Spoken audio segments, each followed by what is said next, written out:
अस्सलाम वालेकुम। कैसे हैं आप लोग? उम्मीद है आप लोग सब खैरियत से होंगे। आप लोगों को मेरी आवाज़ आ रही है?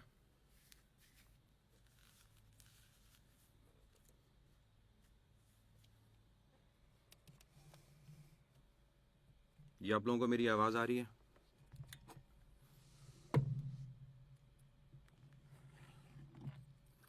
चलिए, आज की लाइव क्लास स्टार्ट करने से पहले आज हमारे साथ स्टूडेंट्स वो भी ऐड हुए हैं जो 18 जुलाई का जिन्होंने सेशन ज्वाइन किया है, तो उनको सबसे पहले वेलकम कहते हैं अगर वो इस लाइव क्लास को ज्वाइन कर चुके हैं। और उनको मैं ब्रीफली ये बात बता दूं कि आज हम जो यूनिट स्टार्ट कर रहे हैं फिज़िक्स का, केमिस्ट्री का, बायो का, वो यूनिट नंबर 2 है।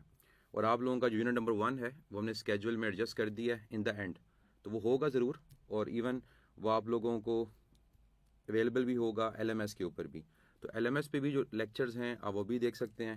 और उसके अलावा हमने उसको आपके स्केड्यूल में भी एडजस्ट किया है और आपके स्केड्यूल के मुताबिक वो बिल्कुल लास्ट में होगा। स्केड्यूल आप लोगों से आज शेयर कर दिया जाएगा, एडवांस वाले ग्रुप स्टूडेंट के साथ भी और प्रीमियम के स्टूडेंट के साथ भी। इसके अलावा आज हम थोड़ा सा जो हमारा LMS है उसका डैशबोर्ड उसको हम थोड़ा सा रीस्केड्यूल कर रहे थे, तो उस वजह से मे बी आप लोगों को थोड़ा सा मसला आए कि जो आपके लेक्चर्स थे वो डिफरेंट पॉइंट्स पे थे। इस वजह से मैंने आप लोगों को लिंक शेयर कर दिया था, तो वो लिंक आप लोगों के लिए था ताकि आप उसको देख सकें।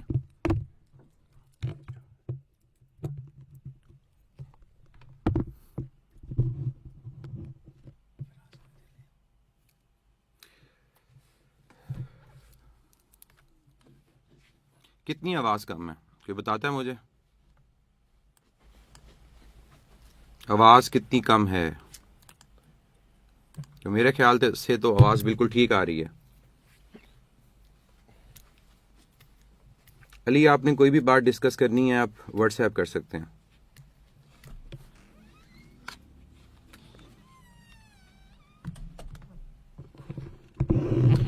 चलें, ये बात मैंने बता दी उन स्टूडेंट्स के लिए जो आज ज्वाइन कर रहे हैं, तो आप लोगों को से स्केड्यूल शेयर हो जाएगा। उस स्केड्यूल में किसी भी किस्म का डाउट हो आप लोग हमसे उसको डिस्कस कर सकते हैं।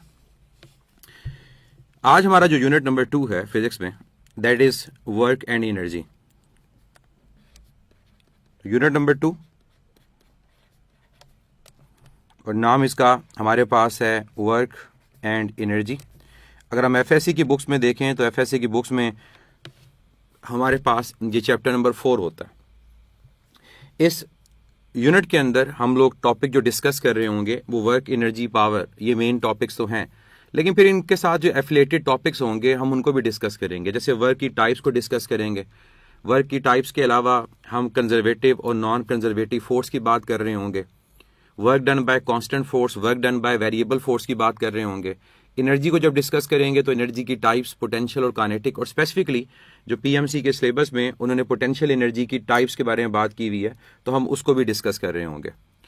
और फिर साथ ही साथ हम gravitational potential energy, absolute gravitational potential energy, इनकी बात भी करेंगे। Inter conversion of energy, law of conservation of energy, इनको भी डिस्कस करेंगे।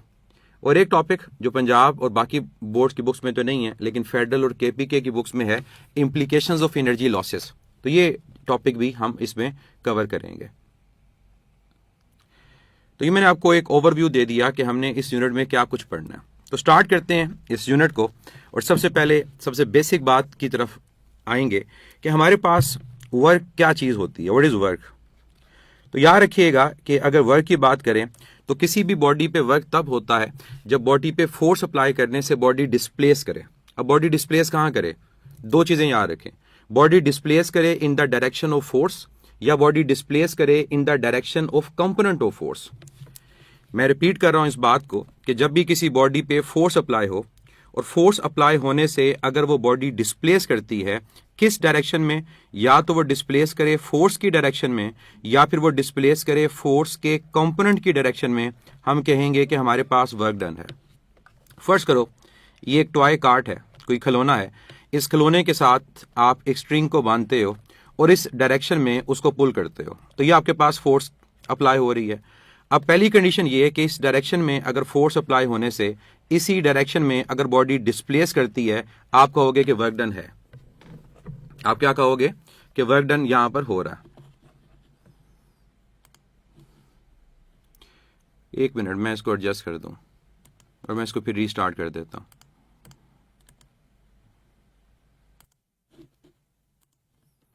मैं इसको दोबारा से स्टार्ट करता हूं क्योंकि स्क्रीन आपके एंड पे सही नहीं थी। आप लोगों को कहने की जरूरत नहीं पड़ेगी कंपोनेंट के बारे में, ठीक है।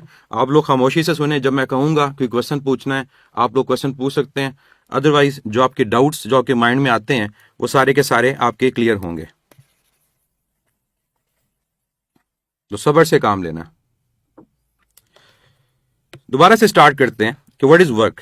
देखें, वर्क को अगर डिफाइन किया जाए तो वर्क को डिफाइन किया जाता है कि work is said to be done on a body, कि किसी भी बॉडी पे वर्क तब होता है जब क्या होगा, if a body displaces in the direction of force, कि अगर बॉडी डिस्प्लेस करे किस डायरेक्शन में, जिस डायरेक्शन में बॉडी पे फोर्स लग रही है, या बॉडी डिस्प्लेस करे in the direction of component of force, कि जिस डायरेक्शन में हमारे पास फोर्स का कोई कंपोनेंट होगा। कौन सा कंपोनेंट? Rectangular component. और याद रखें दैट रेक्टेंगुलर कंपोनेंट में B F cos theta and that rectangular component में बी एफ साइन थीटा। तो मैं तीन तरह से आपको ये एक्सप्लेन करता हूं ताकि अगर आपको क्वेश्चन ऐसा आए तो आप उसका आंसर दे सको। पहले मैंने ये बात की कि अगर हमारे पास कार्ड के ऊपर इस डायरेक्शन में फोर्स अप्लाई होती है और फोर्स अप्लाई होने से बॉडी अगर इसी डायरेक्शन में डिस्प्लेस करे तो इसका मतलब वर्क डन है। क्यों? हमारी डेफिनेशन के मुताबिक बॉडी की जो डिस्प्लेसमेंट है वो फोर्स की डायरेक्शन में है, तो वर्क डन होगा।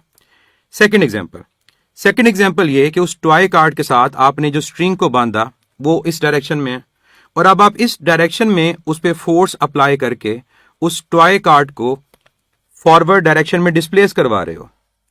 अब अगर देखा जाए तो फोर्स डिस्प्लेसमेंट की डायरेक्शन में नहीं है, लेकिन फोर्स का एक रेक्टेंगुलर कंपोनेंट जरूर है जो डिस्प्लेसमेंट की डायरेक्शन में है। अब हमें एग्जामिनर ये कह देता है कि angle theta is with the horizontal या विद द डिस्प्लेसमेंट, कि इस केस में जो एंगल है वो डिस्प्लेसमेंट के साथ है, हॉरिजॉन्टल एक्सिस के साथ है। आप क्या करोगे?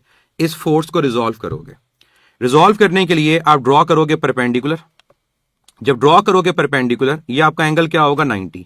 आपको मैं एक आसान सी एग्जांपल देता हूं कि कैसे पता चलता है कि वेक्टर का कौन सा रेक्टेंगुलर कंपोनेंट कॉस थीटा वाला होगा और कौन सा कंपोनेंट साइन थीटा वाला होगा। अगर आपके पास एक वेक्टर हो तो आपने क्या करना है, जिस साइड के ऊपर उसका एंगल गिवन है आपने उस साइड के ऊपर ड्रॉप कर देना है परपेंडिकुलर।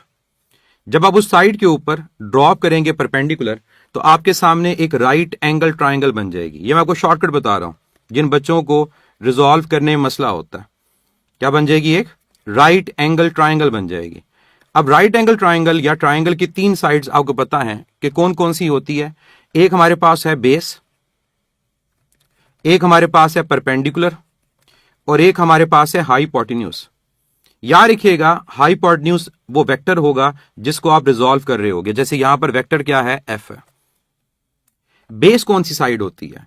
राइट एंगल ट्राइंगल में बेस आपकी वो साइड है जिस साइड के ऊपर आपके दो एंगल्स प्रेजेंट हैं, जहां पर आपने परपेंडिकुलर ड्रॉप किया है। तो ये वो साइड है जहां दो एंगल हैं, ये बेस। और याद रखें जहां दो एंगल नजर आ जाएं जो बेस हो वहां पर हमेशा कंपोनेंट क्या होगा? F cos theta. इसको प्रोजेक्शन कहते हैं, प्रोजेक्शन ऑफ द वेक्टर। अब उसके अलावा आपको एक ये साइड नजर आ रही है जो आपने परपेंडिकुलर ड्रॉप किया था। याद रखिएगा जो परपेंडिकुलर आप ड्रॉप करेंगे that is F sine theta. तो ये एक शॉर्टकट आप याद रख लें कि जब भी आपने वेक्टर को रिजॉल्व करना हो तो आपने एक राइट एंगल ट्राइंगल बना लेनी है। उस राइट एंगल ट्राइंगल बनाने के लिए आपको एक परपेंडिकुलर ड्रॉप करना पड़ेगा। तो उस राइट एंगल ट्राइंगल की जो बेस होगी वो एफ कॉस थीटा होगा, जो परपेंडिकुलर होगा वो एफ साइन थीटा होगा, और जो हाइपोटेन्यूज है वो वेक्टर है जिसको आप रिजॉल्व कर रहे हो। तो इसके मुताबिक अगर मैं इस एग्जांपल को देखूं कि जब मैंने ड्रॉप किया परपेंडिकुलर तो ये मेरे पास जो साइड है ये बेसिकली उस फोर्स का कंपोनेंट कौन सा है? F cos theta. और ये मेरे पास क्या है? ये परपेंडिकुलर है, इसको क्या नाम दोगे? F sine theta. तो आप बाय डेफिनेशन देखो क्या ये फोर्स का component F cos theta displacement की डायरेक्शन में है?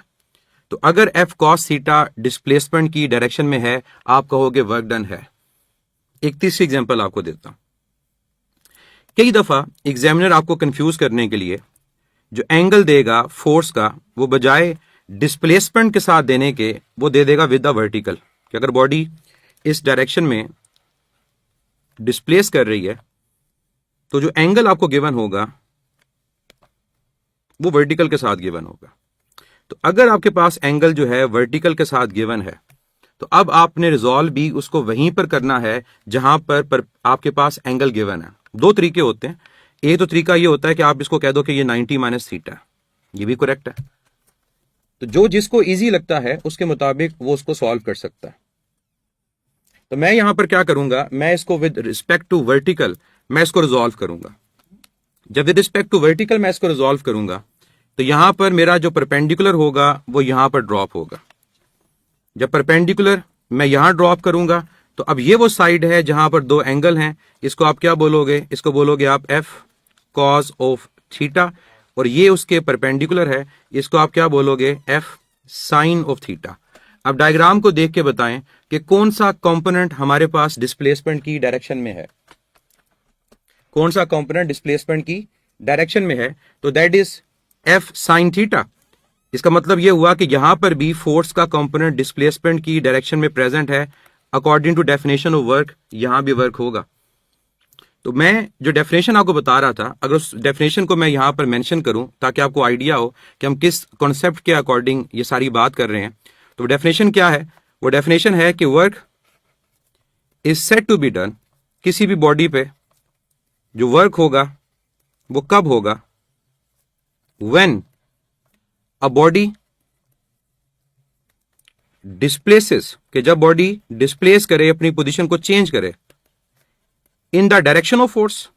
इसकी मैंने आपको एग्जांपल दी फर्स्ट वन, कि या तो वो डिस्प्लेस करेगी फोर्स की डायरेक्शन में, या फिर और in the direction of component of force, या फिर वो उस फोर्स के किसी रेक्टेंगुलर कंपोनेंट की डायरेक्शन में मूव कर रही होगी।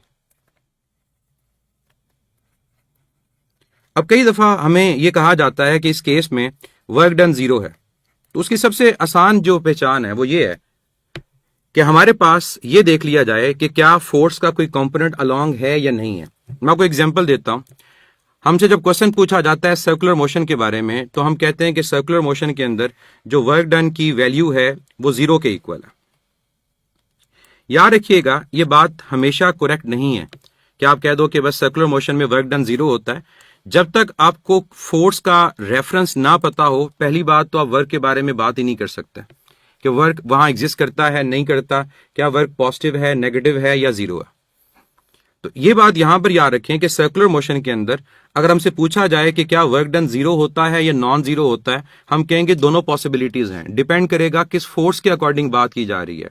अब मैं आपको इसकी एग्जांपल देता हूं कि मैं ये दोनों बातें क्यों कर रहा हूं। देखें, अगर हम सर्कुलर मोशन के अंदर जो फोर्स कंसीडर करें वो फोर्स हमारे पास सेंट्रीपिटल फोर्स हो, तो आप जानते हो कि सर्कुलर मोशन में हर पॉइंट पे जो सेंट्रीपिटल फोर्स होती है that is along the radius towards centre of the circle. मैं 4 पॉइंट्स के ऊपर मेंशन कर रहा हूं, तो चारों पॉइंट्स के ऊपर आप देख सकते हो कि centripetal force along the radius towards centre है। अगर मैं डिस्प्लेसमेंट की बात करूं कि डिस्प्लेसमेंट कहां पर है, तो याद रखें सर्कुलर मोशन में वेलोसिटी अलोंग द टेंजेंट होती है इंस्टेंटेनियसली, और हर पॉइंट पे ये टेंजेंट डिफरेंट होगा। अगर वेलोसिटी अलोंग टेंजेंट होगी तो डिस्प्लेसमेंट भी अलोंग टेंजेंट होगी। अब जरा इस पॉइंट के ऊपर आप फोर्स और डिस्प्लेसमेंट के दरमियान एंगल देखें कितना है। तो फोर्स और डिस्प्लेसमेंट के दरमियान आपका जो एंगल है 90 है, और जब दो वेक्टर्स के दरमियान एंगल 90 डिग्री हो तो याद रखें उनका कंपोनेंट एक दूसरे के अलोंग जीरो होता है। क्या मतलब इसका, अगर ये वेक्टर मेरे पास ए है और ये वेक्टर मेरे पास बी है, vector A along Y axis है, vector B along X axis है, तो बी का वो कंपोनेंट जो अलोंग वाई होगा, जिसको मैं बी वाई बोलूंगा, वो जीरो होगा, और ए का वो कंपोनेंट जो अलोंग एक्स होगा वो हमारे पास जीरो होगा। क्यों? जो वेक्टर अलोंग वाई उसका सिर्फ और सिर्फ एक्स कंपोनेंट प्रेजेंट होगा, जो वेक्टर अलोंग एक्स उसका एक्स कंपोनेंट प्रेजेंट होगा, और जो अलोंग वाई उसका सिर्फ और सिर्फ वाई कंपोनेंट प्रेजेंट होगा। अब जरा इस डायग्राम को देख के बताएं, अगर डिस्प्लेसमेंट फोर्स के परपेंडिकुलर है तो क्या फोर्स का कोई भी कंपोनेंट डिस्प्लेसमेंट के अलोंग होगा? इस डायग्राम को देख के बताएं कि अगर हमारी फोर्स डिस्प्लेसमेंट के परपेंडिकुलर है तो क्या फोर्स का कोई भी रेक्टेंगुलर कंपोनेंट डिस्प्लेसमेंट के अलोंग होगा? नो। क्यों? परपेंडिकुलर वेक्टर्स में कंपोनेंट एक दूसरे के अलोंग नहीं होते। तो इसका मतलब हमसे सवाल पूछा जाए कि क्या सर्कुलर मोशन में वर्क डन 0 के इक्वल होता है, हम आंसर क्या देंगे? हम आंसर देंगे कि सर्कुलर मोशन में work done due to centripetal force हमारे पास 0 के इक्वल होता है। किस फोर्स की वजह से? सेंट्रीपिटल फोर्स की वजह से।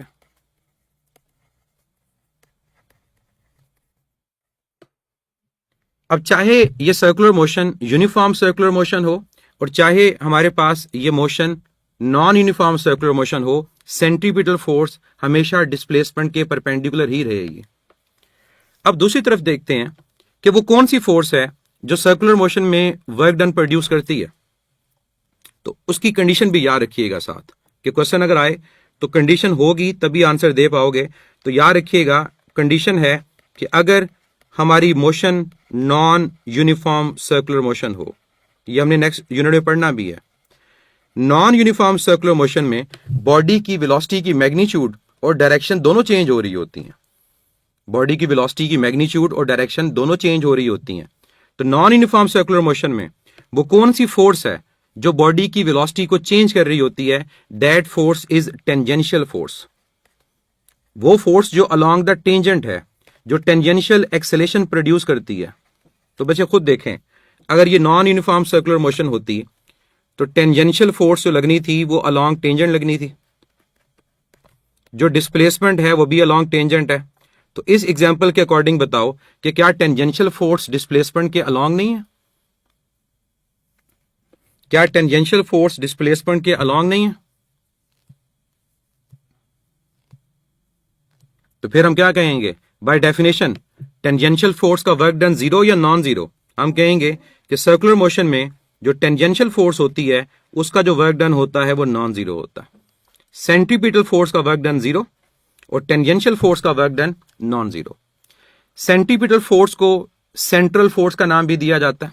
तो ऑप्शंस और भी हो सकती हैं, सिर्फ सेंट्रीपिटल नहीं। या तो सेंट्रीपिटल लिखा होगा और सेंट्रीपिटल के अलावा क्या लिख सकते हैं? Central force. और सेंट्रल फोर्स के अलावा इसको कहा जाता है रेडियल फोर्स, क्योंकि अलोंग द रेडियस है। तो ये भी नाम यूज हो तो इनका भी जो वर्क डन होगा वो 0 होगा। तो ये सब बातें जो आपसे मैंने की, ये सारी की सारी आपके पास उस वर्क की डेफिनेशन से रिलेटेड हैं कि वर्क की डेफिनेशन हमें बताती है कि वर्क डन होगा या नहीं होगा।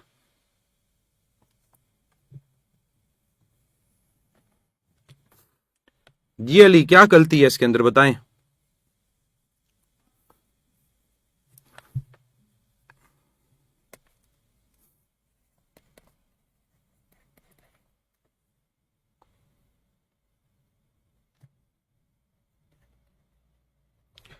जो टेंजेंशियल फोर्स के बारे में जो डाउट है ये नेक्स्ट यूनिट सर्कुलर मोशन में आपका कवर हो जाएगा। जब सर्कुलर मोशन के बारे में पढ़ेंगे तब डिटेल में बात करेंगे। फिलहाल आप वर्क के हवाले से याद रखें कि सर्कुलर मोशन में सेंट्रीपिटल फोर्स डिस्प्लेसमेंट के परपेंडिकुलर होती है। सेंट्रीपिटल फोर्स का वर्क डन 0 होगा। जो टेंजेंशियल फोर्स होती है वो हमारे पास डिस्प्लेसमेंट के अलोंग होती है। इसका मतलब उसका वर्क डन क्या होगा? वो नॉन 0 होगा। और जो टेंजेंशियल फोर्स है ये सिर्फ नॉन यूनिफॉर्म सर्कुलर मोशन में प्रेजेंट होती है। अब आ जाए सिंपल पेंडुलम के अंदर कि कई दफा आपसे एग्जामिनर कहेगा कि सिंपल पेंडुलम में work done due to tension in a string and work done due to the weight of the pendulum क्या होगा?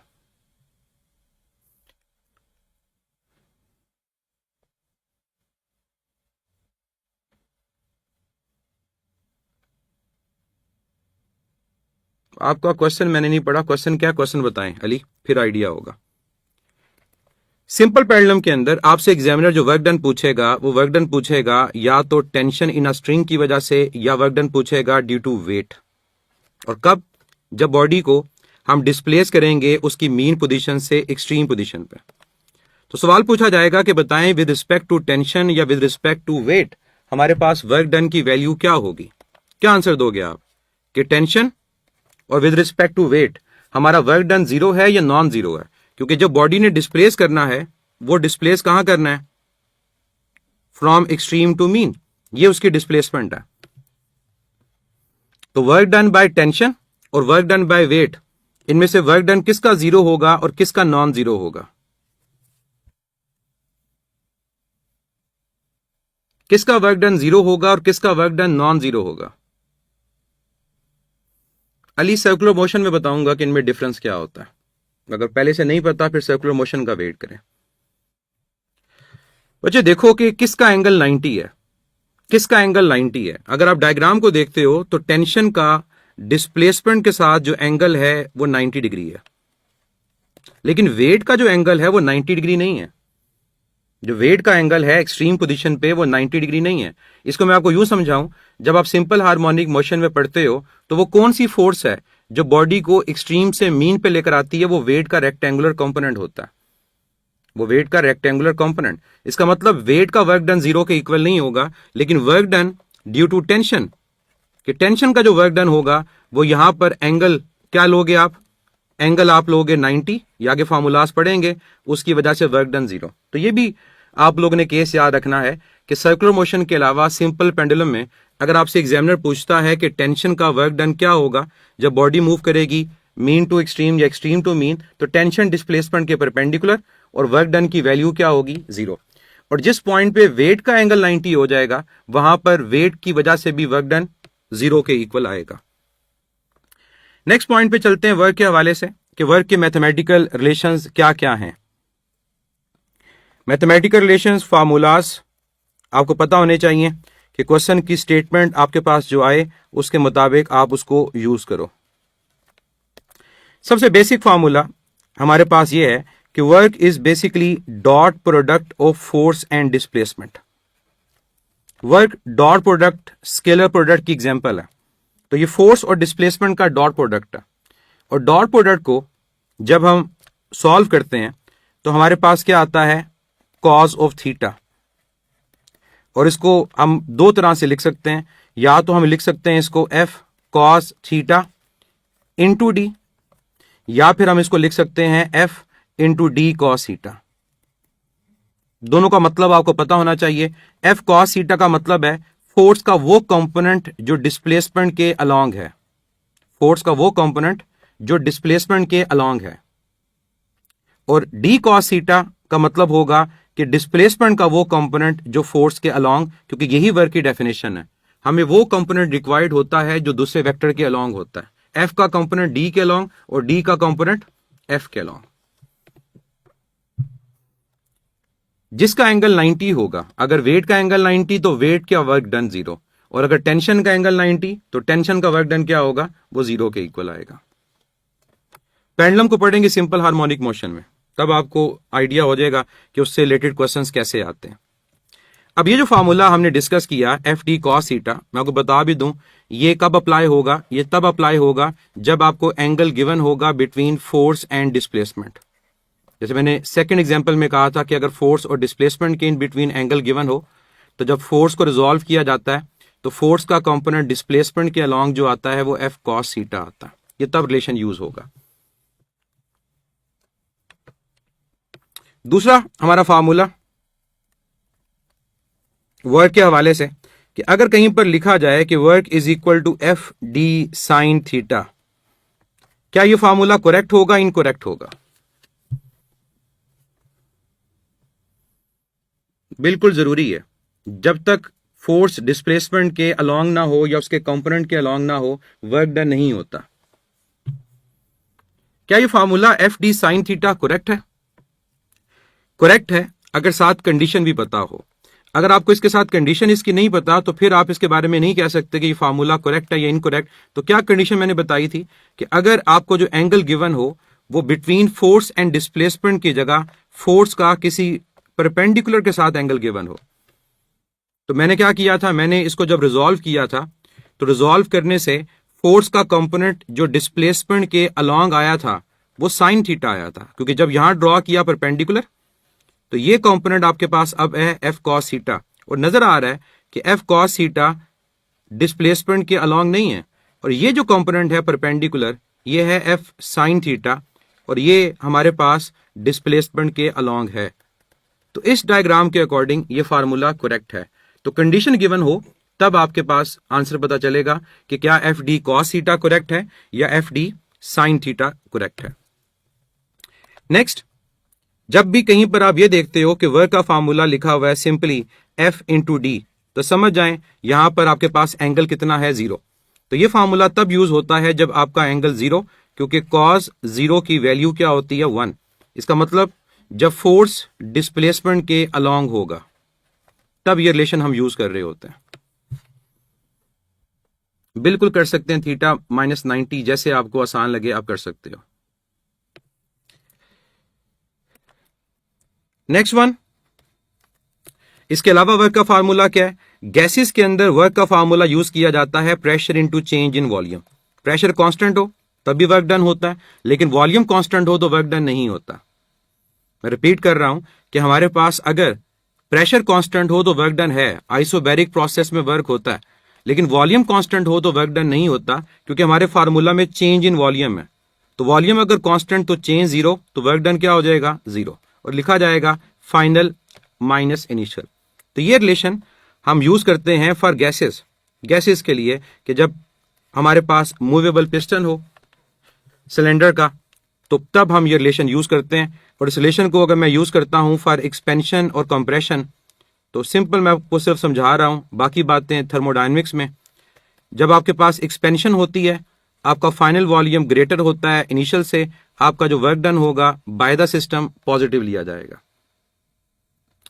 और जब कंप्रेशन होती है तो फाइनल वॉल्यूम आपके पास इनिशियल वॉल्यूम से कम होगा, चेंज नेगेटिव आएगा, work done on the system consider किया जाएगा, साइन क्या आएगा, नेगेटिव आएगा। तो इसके क्वेश्चंस भी अगर आए तो आप लोग सॉल्व कर सकते हो।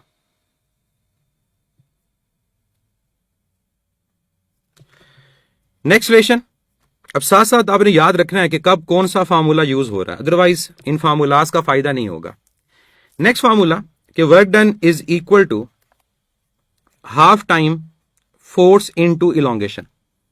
Half time force into elongation, ये फार्मूला कब यूज होता है? ये फार्मूला हमारे पास यूज होता है जब हम मैस स्प्रिंग सिस्टम के अंदर बात करते हैं, कि चाहे वो वर्टिकल है या हॉरिजॉन्टल है, एक स्प्रिंग के साथ जिसका स्प्रिंग कांस्टेंट के अटैच की हुई है एक बॉडी जिसका मैस m। तो जब यहां पर आप फोर्स अप्लाई करोगे, फोर्स अप्लाई करने से स्प्रिंग की लेंथ बढ़ेगी। अगर फोर्स आप अप्लाई करोगे इनवर्ड, स्प्रिंग की लेंथ कम होगी, कितनी, x। तो x इलोंगेशन या कंप्रेशन है, f क्या है, जो फोर्स अप्लाई कर रहे हो। तो ये वर्क डन कहां यूज होता है? ये वर्क डन यूज होता है इलास्टिक फील्ड में, जब किसी स्प्रिंग की कंप्रेशन या एक्सपेंशन की बात की जा रही होती है। और ये भी हमारे सिलेबस का हिस्सा है, हम पढ़ेंगे इसको सिंपल हार्मोनिक मोशन में। इसके अलावा वर्क का formula delta V into Q, potential difference into charge. या अगर हम पोटेंशियल की बात करें तो work done is equal to potential into charge. ये रिलेशन कब यूज होते हैं? जब किसी इलेक्ट्रिक फील्ड में हम बात करें किसी चार्ज को मूव करवाया जाए, कि एक चार्ज को मूव करवाया जाए from infinity point two P, या फिर किसी भी इलेक्ट्रिक फील्ड के अंदर रहते हुए दो पॉइंट्स के दरमियान चार्ज को मूव करवाएं, तो पोटेंशियल डिफरेंस डेल्टा वी हो और चार्ज अगर क्यू हो, तो आप इस रिलेशन को यूज कर रहे होते हो। जबी नवाज जब पढ़ेंगे सिंपल हार्मोनिक मोशन तो रेशो के क्वेश्चन भी करेंगे। अभी हम वर्क के बारे में पढ़ रहे हैं, यहां स्प्रिंग से रिलेटेड क्वेश्चंस की जरूरत नहीं है।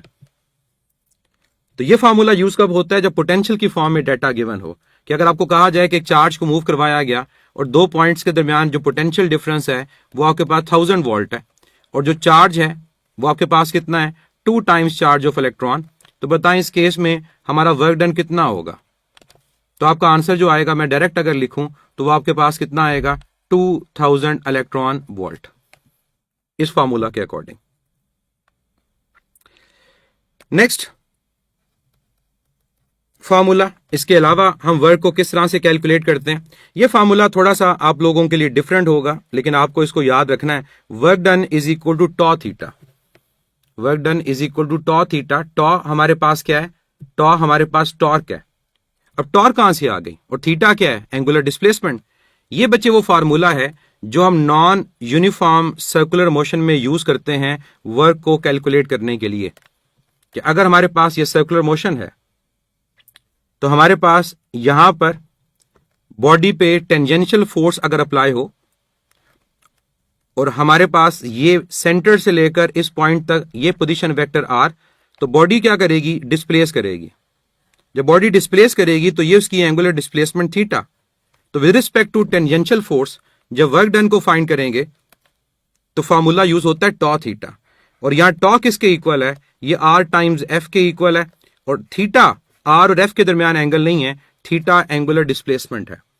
और यहां मैंने अगर टॉर्क में एंगल यूज नहीं किया तो मैंने क्या कंसिडर किया कि इन दोनों के दरमियान जो आपका एंगल है वो 90 डिग्री है।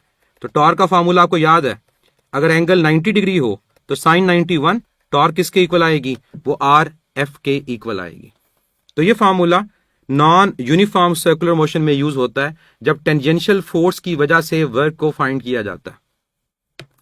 वर्क का कोई भी फार्मूला हो जो हमने अभी तक पढ़े, कोई भी फार्मूला यूज किया जाए, हम अगर वर्क के यूनिट की बात करें, क्योंकि जब भी आपने न्यूमेरिकल को सॉल्व करना है तो आपके पास यूनिट्स का पता होना जरूरी है। तो वर्क का जो एसआई यूनिट हम यूज करते हैं दैट इज जूल, और वो किसके इक्वल है, वो इक्वल है न्यूटन मीटर के। यही यूनिट एनर्जी का होता है, यही यूनिट हीट का होता है। तो वर्क, हीट और एनर्जी हमारे पास इनके यूनिट सेम है। और अगर अकेले बात करें न्यूटन मीटर की तो न्यूटन मीटर यूज होता है किसके लिए, टॉर्क के लिए भी। दूसरी चीज जो एग्जामिनर पूछ सकता है वो एसआई बेस यूनिट है, एसआई बेस यूनिट। तो बेस यूनिट जब इसका फाइंड किया जाता है तो वो आता है किलोग्राम मीटर स्क्वायर पर second square, kilogram metre square पर second square. Non circular motion में कॉज या साइन यूज करेंगे, कहां यूज करेंगे, पूरा क्वेश्चन बताएं, फिर ये आइडिया होगा आप एग्जैक्टली क्या चीज पूछ रहे हो। इसके अलावा जो यूनिट यूज होते हैं एनर्जी के लिए, हीट के लिए और आपके पास वर्क के लिए, वो कौन कौन से हैं। इसके अलावा हमारे जो यूनिट यूज होते हैं उसमें ERG, इलेक्ट्रॉन वोल्ट और किलोवाट आवर, यूनिट और भी हैं, लेकिन जो आप यूज कर रहे होते हो वो मेनली ये यूनिट यूज कर रहे होते हो फिजिक्स में, अर्ग, इलेक्ट्रॉन वोल्ट और किलोवाट आवर। अब आपको इसकी कन्वर्जन का पता होना जरूरी है। अब कन्वर्जन बड़ी आसान है, अगर आपको आती हो, नहीं आती कैसे करनी है तो आप डायरेक्ट इसको याद रख सकते हैं। कैलोरी भी यूज होता है लेकिन हम इसको फिजिक्स में इतना ज्यादा यूज नहीं करते।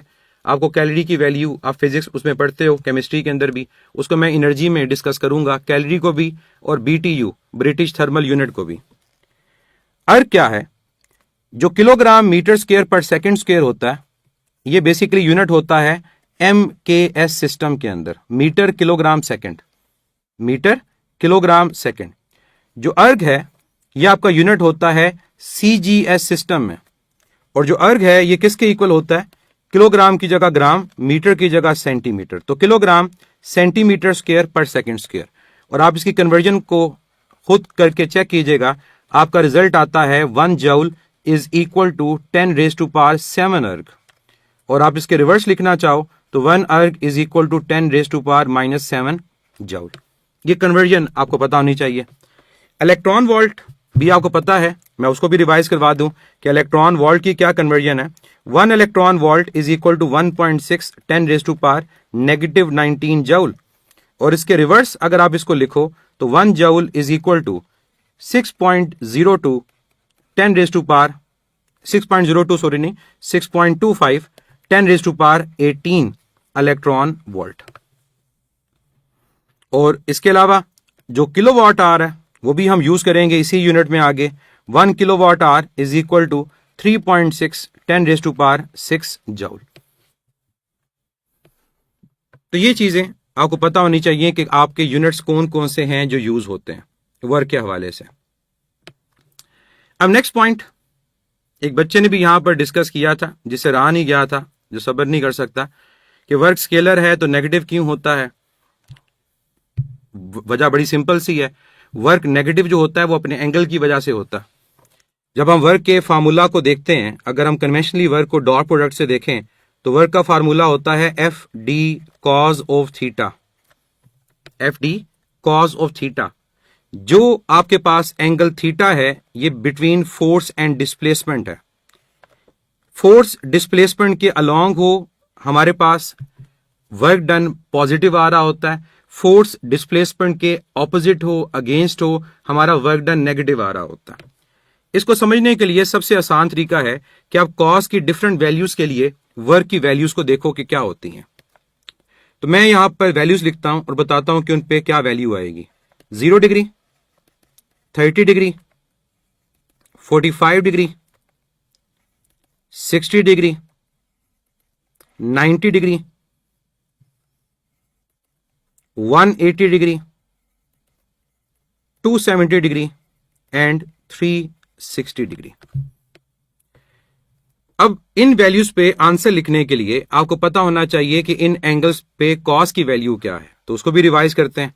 कॉस 0 की वैल्यू +1, इसका मतलब यहां +1 आएगा तो वर्क डन की वैल्यू पॉजिटिव आएगी। कॉस 0 1 क्या रह जाएगा, FD। और याद रखिएगा कि कॉस की जो मैक्सिमम वैल्यू होती है वो 1 होती है। कॉस की जो मैक्सिमम वैल्यू है वो क्या होती है, 1। अगर कॉस की मैक्सिमम वैल्यू 1 तो ये आपका वर्क डन क्या है, पॉजिटिव है और मैक्सिमम है। तो अगर एमसीक्यू पूछे कि वर्क डन पॉजिटिव मैक्सिमम कहां होता है तो आपका आंसर होगा 0 डिग्री के ऊपर। Next point 30 degree. कॉस 30 हमारे पास √3/2 होता है, जिसका मतलब वर्क डन कितना होगा, इसकी जगह पर आप लिख दोगे √3/2 और इस FD की जगह क्या लिख दोगे, वर्क डन मैक्सिमम। इसका मतलब जब एंगल 30 डिग्री होगा तो वर्क √3/2 टाइम्स मैक्सिमम वैल्यू होगा। और √3/2 को क्या लिखते हैं, 0.866। और अगर आप इसको मल्टीप्लाई कर दो 100 से तो परसेंटेज आ जाएगी approximately 86.6% of the maximum work. Next 45 degree. 45 degree पे बात करें तो cos 45 आपके पास 1/√2 होता है। उसको इस फॉर्म में लिखा जाए तो लिखा जाएगा 1/√2 टाइम्स मैक्सिमम वैल्यू। और 1/√2 क्या होता है, 0.707। तो 0.707 ऑफ मैक्सिमम वैल्यू 100 से मल्टीप्लाई करो तो 70% ऑफ द मैक्सिमम वैल्यू आएगा। वसीम वसीम बगरानी में बात करता हूं इसकी कि ग्रेविटेशनल फील्ड में फार्मूला क्या यूज होगा, ये हम वैसे वर्क एनर्जी प्रिंसिपल में पढ़ते भी हैं। थीटा अगर 60 डिग्री हो, अगर थीटा 60 डिग्री हो तो cos 60 हाफ होता है 1/2। तो 1/2 का मतलब 60 वो एंगल है जहां वर्क मैक्सिमम का हाफ हो जाएगा। 60 वो एंगल है जहां वर्क डन क्या हो जाएगा, मैक्सिमम वैल्यू का हाफ। तो यहां पर आप क्या लिखोगे कि work done is equal to 50% of the maximum value. 90 पर क्या होता है, 90 पे वर्क डन हमारे पास 0 होता है। क्यों, क्योंकि cos 90 की वैल्यू 0। इसके अलावा cos ऑफ 270 भी 0 होता है। तो इन दोनों एंगल्स के ऊपर वर्क डन की वैल्यू क्या होगी, मिनिमम और 0। पास पेपर में ये क्वेश्चन था कि वो कौन सा एंगल है जिसपे वर्क डन 0 है, और ऑप्शंस में 90 नहीं था तो 270। क्योंकि 90 ना हो तो 270 वो वैल्यू है जहां पर cos की वैल्यू 0, तो वर्क डन मिनिमम आएगा और 0 आएगा। 180 डिग्री। 180 डिग्री पे cos की वैल्यू -1 होती है। अब मैंने आपको बताया कि cos की जो मैक्सिमम वैल्यू है, cos थीटा की जो मैक्सिमम वैल्यू है, और इवन जो sin थीटा की मैक्सिमम वैल्यू है वो 1 है। और वो 1 +1 भी है, -1 भी है। ये इसकी रेंज भी है फ्रॉम -1 टू +1। इसका मतलब जब आपके पास एंगल 180 डिग्री होगा आपके पास दोबारा से वर्क की वैल्यू क्या आएगी, मैक्सिमम आएगी, लेकिन नेगेटिव मैक्सिमम। अब यहां पर एक पॉइंट याद रखना कि वर्क डन मैक्सिमम है लेकिन नेगेटिव है। तो हमें कई दफा ये क्वेश्चन मिलता है प्रैक्टिस बुक्स के अंदर कि आपके पास वर्क डन की वैल्यू +1000 जूल है और वर्क डन की वैल्यू -1000 जूल है। कौन सा वर्क डन ग्रेटर है, +1000 जूल या -1000 जूल?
तो याद रखिएगा कि दोनों इक्वल होते हैं, बिल्कुल जिनका आंसर इक्वल है वो बिल्कुल करेक्ट है, क्योंकि पॉजिटिव वर्क डन हमारे पास, नेगेटिव वर्क डन, दोनों की वैल्यू क्या है, वो सेम है। तो ये दोनों वैल्यूज हमारे पास क्या होती हैं, ये दोनों वैल्यूज हमारे पास इक्वल होती हैं। तो पॉजिटिव वर्क नेगेटिव वर्क वो फोर्स की वजह से है कि फोर्स का डिस्प्लेसमेंट से एंगल क्या होता है। लास्ट 360 cos 0 भी 1 होता है और cos 360 भी 1 होता है, आपका पूरा एक साइकिल कंप्लीट हो जाता है। तो cos 360 कोई डिफरेंट वैल्यू नहीं होगी, cos 360 भी आपके पास पॉजिटिव 1 ही होगी, और यहां भी जो वर्क डन की वैल्यू वो पॉजिटिव मैक्सिमम आएगी, किसके इक्वल, F इंटू डी के। तो ये डिफरेंट एंगल्स हैं जो आप लोगों ने याद रखने। यहां पर एंगल्स के अलावा आपको एक और बात पता होनी चाहिए कि बेसिकली क्वाड्रेंट भी इंपॉर्टेंट है, क्योंकि अगर cos थीटा इन्वॉल्व हो रहा है तो आपके पास क्वाड्रेंट वाइज जो cos की वैल्यू है वो चेंज होती है, फर्स्ट क्वाड्रेंट में और फोर्थ क्वाड्रेंट के अंदर। ये वो दो क्वाड्रेंट्स हैं जहां पर cos की वैल्यू जो होती है वो पॉजिटिव होती है, फर्स्ट में और इसके अलावा फोर्थ में। और जो आपके पास सेकंड क्वाड्रेंट है और आपके पास जो थर्ड क्वाड्रेंट है, इन दोनों क्वाड्रेंट्स में याद रखिएगा कि cos की वैल्यू क्या होती है, नेगेटिव। तो अगर cos की वैल्यू नेगेटिव होती है तो आपका वर्क डन भी क्या होगा, वो नेगेटिव होगा। तो फर्स्ट और फोर्थ में वर्क डन आपका पॉजिटिव होगा और सेकंड और थर्ड के अंदर आपका वर्क डन क्या होगा, वो नेगेटिव होगा। और पहचान आपको पता है कि फर्स्ट क्वाड्रेंट के अंदर कब, जब आपका angle less than 90 greater than 0 हो, और फोर्थ क्वाड्रेंट के अंदर जब आपका एंगल ग्रेटर देन 270 और लेस देन क्या होगा, 360 होगा।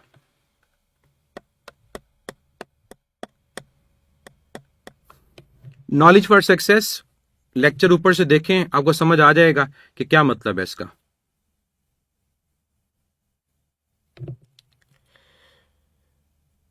नेक्स्ट पॉइंट वर्क के हवाले से कि वर्क की ग्राफिकल रिप्रेजेंटेशन क्या है।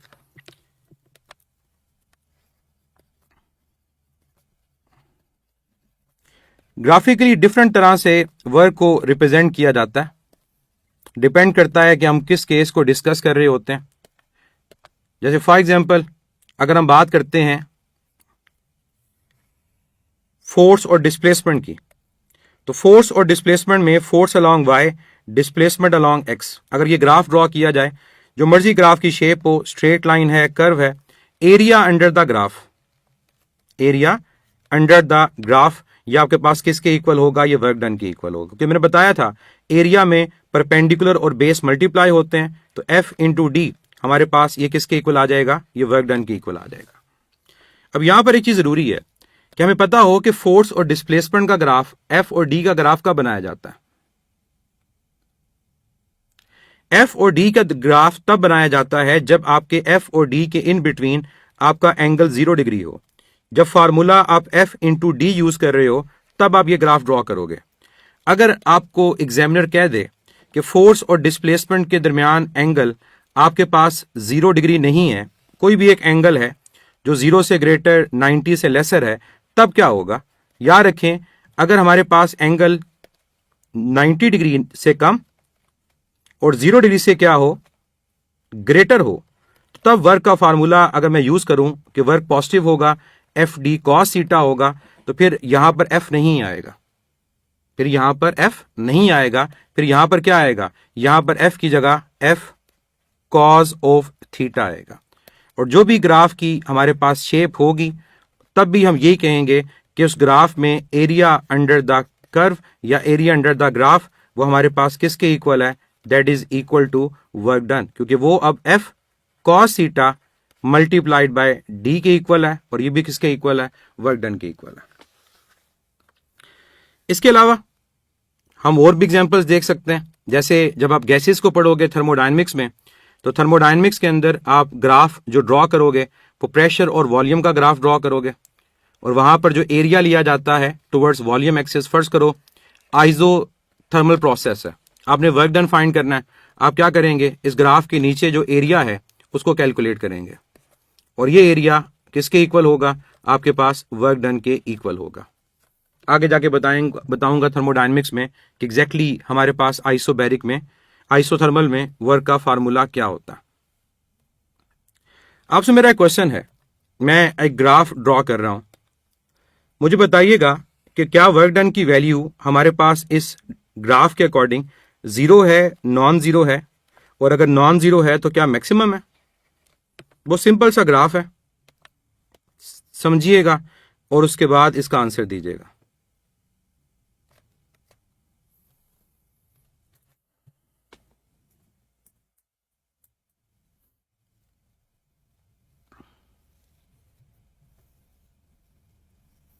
क्या वर्क डन जीरो है या नॉन जीरो है?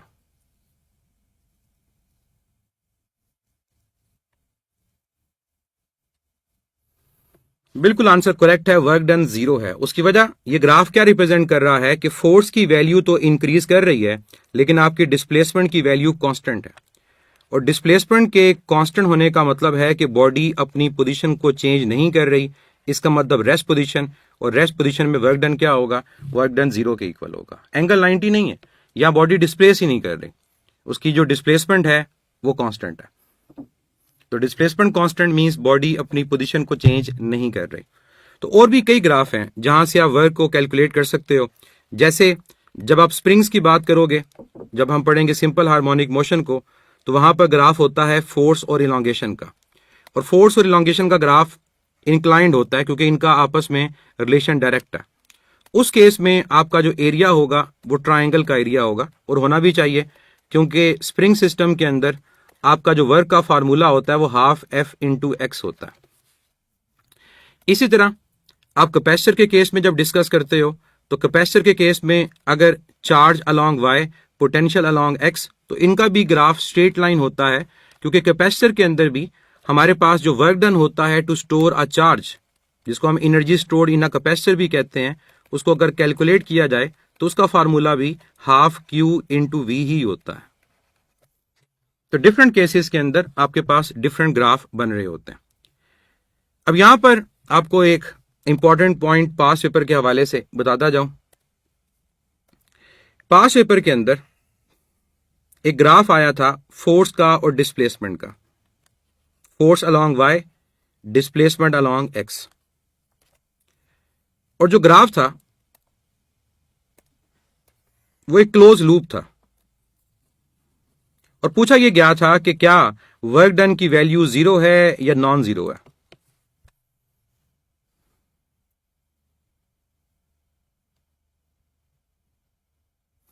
वसीम, अगर वर्टिकल प्लेन में लेंगे तो फिर एफ साइन थीटा और डिस्प्लेसमेंट के दरमियान ग्राफ होगा। क्या वर्क डन जीरो है या नॉन जीरो है? एक क्लोज लूप है। याद रखिएगा कि वर्क डन की वैल्यू हमारे पास जीरो के इक्वल है। उसकी वजह यह है कि हमारे पास अगर बॉडी की डिस्प्लेसमेंट को देखा जाए तो हमारे पास बॉडी ने अपनी मोशन को जिस पॉइंट से स्टार्ट किया दोबारा वहीं पर आ गई। अगर जिस पॉइंट से स्टार्ट किया बॉडी दोबारा वहीं पर आ गई तो हमारे पास ओवरऑल जो वर्क डन की वैल्यू होगी वो किसके इक्वल होगी? वो जीरो के इक्वल होगी। तो डायनेमिक्स के अंदर, मैं रिपीट कर रहा हूं कि डायनेमिक्स के अंदर जब आपके पास ग्राफ क्लोज लूप होगा तो आपके पास वर्क डन की वैल्यू क्या होगी? वो जीरो के इक्वल आएगी। साथ ही साथ मैं आपको एक कंपैरिजन भी देता जाऊं जो आप लोग आगे थर्मोडायनेमिक्स में पढ़ेंगे, कि यही ग्राफ जो क्लोज लूप का मैंने ड्रॉ किया, अगर यही ग्राफ क्लोज लूप का बिटवीन प्रेशर एंड वॉल्यूम होता, बिटवीन प्रेशर एंड वॉल्यूम होता, मैं शेप सेम ड्रॉ करता हूं, और यहां पर आपसे क्वेश्चन पूछा जाए कि क्या वर्क डन की वैल्यू इस साइक्लिक प्रोसेस में जीरो है या नॉन जीरो है। इस साइक्लिक प्रोसेस के अंदर क्या वर्क डन की वैल्यू जीरो है या नॉन जीरो है? तो याद रखिएगा, प्रेशर वॉल्यूम का ग्राफ जब लिया जाता है तो हमारे पास वर्क डन की वैल्यू जो होती है वो नॉन जीरो होती है। वो वर्क डन उस इनक्लोज्ड एरिया के इक्वल होता है। और ये बात थर्मोडायनेमिक्स में जाकर आपको समझ आएगी कि थर्मोडायनेमिक्स में जो वर्क होता है वो आपका स्टेट फंक्शन नहीं होता। वो वर्क क्या होता है? पाथ फंक्शन होता है। वो पाथ पे डिपेंड करता है। तो स्टेट फंक्शन और पाथ फंक्शन दोनों डिफरेंट चीजें हैं। जो प्रीवियसली लाइव लेक्चर हुए थे मैंने वहां बताया भी था आपको कि हमारे पास पाथ फंक्शन और स्टेट फंक्शन में फर्क है। तो वर्क क्या है? वर्क एक पाथ फंक्शन है, ये पाथ पे डिपेंड करता है, ये स्टेट पे डिपेंड नहीं करता। और इसका एरिया हमारे पास इस इंक्लोज्ड एरिया के इक्वल आएगा। कि अगर आप इस ओवल का एरिया कैलकुलेट करोगे तो ये एरिया थर्मोडायनेमिक्स में वर्क के इक्वल है और ये नॉन जीरो के इक्वल है। तो ये कंपैरिजन आप लोगों ने याद रखना।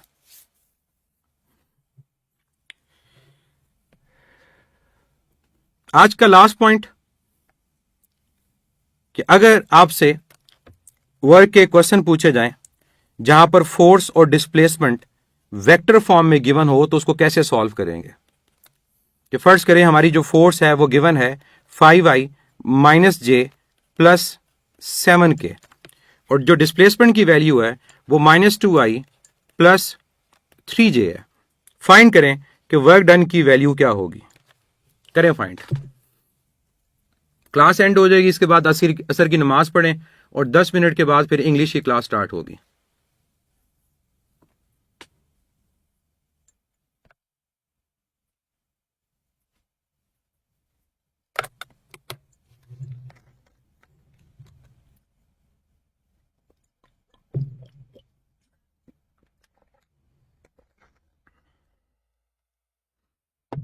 सैयद हनान मैंने ऊपर बताया था कि कॉज या साइन क्यों नहीं यूज किया, क्योंकि मैंने वहां पर एंगल को 90 कंसीडर किया।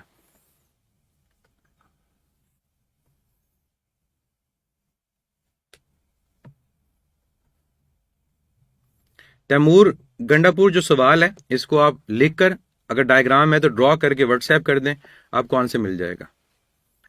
और मलिक इरफान, इंटीग्रेशन और डिफरेंशिएशन की जरूरत नहीं है। आप ना तो उसको मेडिकल में पढ़ के आए हो और ना एक दो लेक्चर्स में आपको समझ आनी है। और मैं बार बार इस बात को कर चुका हूं कि लास्ट ईयर पीएमसी को फॉलो नहीं करना, वो क्वेश्चन बैंक इस साल वैलिड नहीं है। अब कैसे इसको सॉल्व करना, बजाय इसको सॉल्व करने के आप अपनी बातों में लग पड़ते हैं। जो चीज जरूरी है उसको करें। पीएमसी के पास पर पीएमसी के क्वेश्चन बैंक इतना जरूरी नहीं है। और इंटीग्रेशन मैं आपको समझा दूंगा लेकिन उसका फायदा नहीं होगा। एक लेक्चर में या 5-10 मिनट में आपको कोई रूल समझ नहीं आता। जहां पर एफएससी के 7 चैप्टर्स में से 2 चैप्टर्स इंटीग्रेशन और डिफरेंशिएशन के हैं, आप किस तरह से उसको 1 लेक्चर 2 लेक्चर में समझ लेंगे।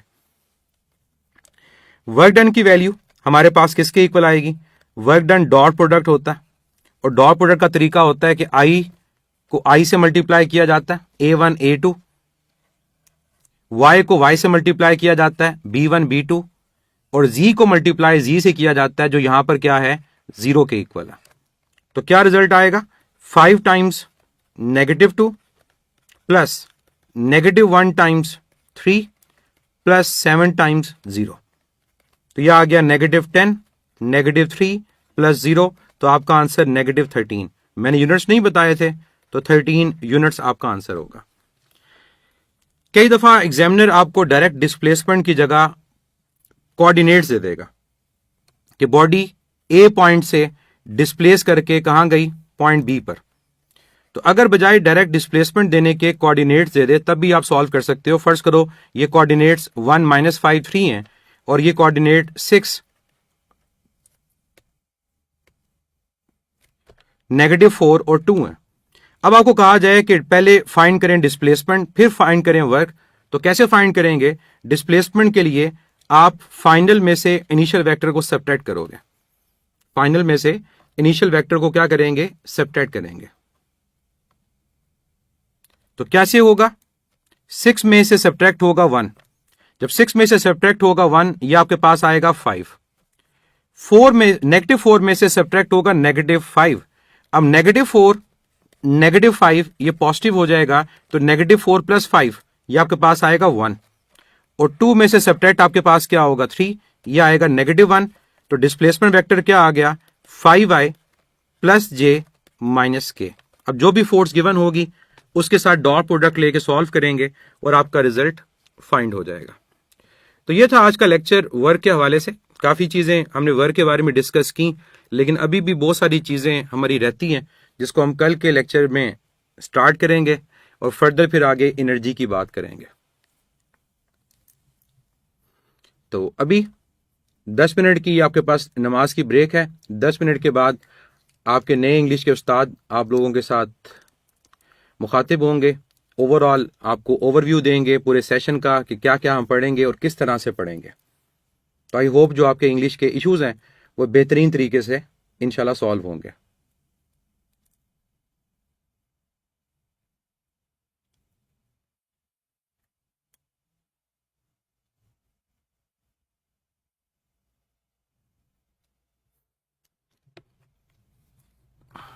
तो अपना ख्याल रखिएगा, बाकी इंशाल्लाह कल जो चीज़ें रह जाएंगी उसको इंशाल्लाह हम कल कवर करेंगे। अल्लाह हाफिज़।